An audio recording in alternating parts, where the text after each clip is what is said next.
நடிகர் super star Rajinikanth Maharashtra மாநில முதல்வரின் மனைவி அம்ருதா பட்னாவிஸை சந்தித்து பேசியதற்கான காரணம் தெரிய வந்துள்ளது. காலா படப்பிடிப்புக்காக கடந்த 10 நாட்களாக ரஜினி மும்பையில் இருந்தார். தாராவி, அந்தேரி பகுதிகளில் ஷூட்டிங் நடந்தது.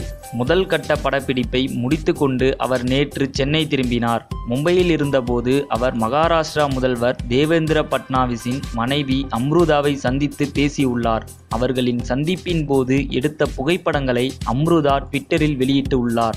இந்த நிலையில் ரஜினியும் அம்ருதாவும் எதற்காக சந்தித்தார்கள் என்பது தெரிய வந்துள்ளது. காலா படத்தில் அம்ருதா பாட்டு பாட உள்ளதாக கூறப்படுகிறது. படம் விஷயமாக அவர்கள் சந்தித்து பேசியதாகவும் கூறப்படுகிறது. அம்ருதா காலாவில் பாடுகிறாரா இல்லையா என்பதை ரஞ்சித் தான் உறுதி செய்ய வேண்டும். சினிமா மற்றும் அரசியல் செய்திகளை உடனுக்குடன் தெரிந்து கொள்ள subscribe to today cinema. Today cinema நேயர்களுக்கு நன்றி, வணக்கம். Please subscribe to today cinema.